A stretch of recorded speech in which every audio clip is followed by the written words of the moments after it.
O processo judicial contra Gilberto Rodrigues dos Anjos, de 32 anos, tomou outros rumos esta semana. Gilberto é autor de uma das maiores chacinas já ocorridas em Sorriso. Na ocasião, ele invadiu a residência de uma família localizada no bairro Florais da Mata. Ele dormia em uma obra que ficava do lado da casa das vítimas. Pulou o muro e matou mãe e filhas com golpes de faca. E confessou para a polícia, no momento da prisão, que abusou sexualmente das vítimas enquanto ainda estavam agonizando. O Parque Ecológico era um dos atrativos mais escolhidos por Cleci e Reginaldo. Aqui, as filhas do casal brincavam e a família tinha o seu momento de descontração, mas algo que foi interrompido por um crime tão violento. O advogado que representa a família das vítimas, em entrevista exclusiva para o SBT Urgente, falou sobre as novas decisões do processo. O juiz da primeira vara criminal aqui de Sorriso pronunciou o Gilberto Rodrigues dos Anjos, ou seja, disse que o caso dele deve ser julgado pelo júri popular, pelo tribunal do júri. Então a sociedade de Sorriso será quem vai julgar o Gilberto nessa situação. Os crimes a ele imputados são ali com relação a Cleci e a Miliane, o homicídio qualificado com 4 qualificadoras, quais são o meio cruel, recurso que dificultou ou impossibilitou a defesa das vítimas, também o feminicídio e a garantia para a execução de outro crime. Ainda com relação a Manuela e a Melissa, que são as filhas menores, recai a qualificadora de serem menores de 14 anos à época dos fatos.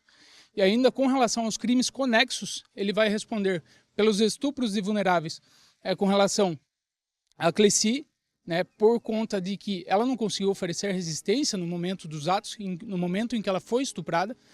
Miliane também não conseguiu oferecer resistência, então por isso ele responderá pelo estupro de vulnerável, e por conta da Manuela, por ela ser menor de 14 anos, também recai o estupro de vulnerável. Ela tinha apenas 12 anos na época dos fatos.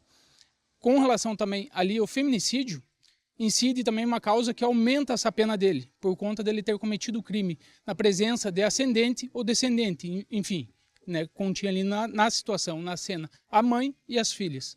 O advogado ainda afirmou que a Defensoria Pública pode recorrer da decisão, já que ele está sendo defendido pelo órgão. Porém, pode ser que a Defensoria Pública, que faz a defesa de Gilberto, possa recorrer, por conta de não ter uma pena, não ter sido julgado daqueles outros crimes que ele cometeu anteriormente, então ele é considerado como primário.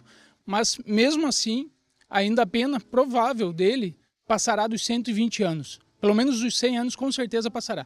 Eu creio que será uma das penas mais altas que o Tribunal do Júri já viu no nosso país.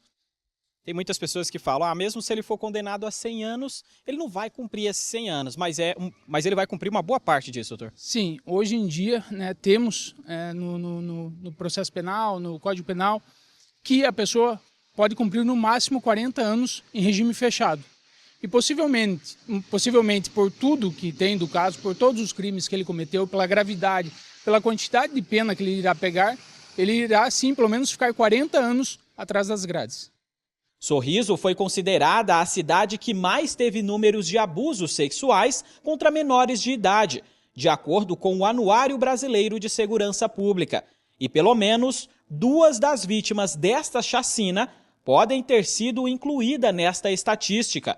O advogado ressaltou a importância do judiciário para acelerar os processos que envolvem estes casos, para que as vítimas não venham a sofrer por vários meses, relembrando a situação em depoimentos. Entra assim, ainda mais com relação ali a Manuela, que tinha 12 anos, à época dos fatos. Só que assim, bate-se muito com relação ao atendimento, ao acolhimento. Isso é muito importante às vítimas, para dar esse primeiro apoio, recebe ela ali, dá um suporte que é necessário para as vítimas. Porém, quando esse atendimento, após as investigações, se transforma num processo, o juízo também, o processo deve ser célere.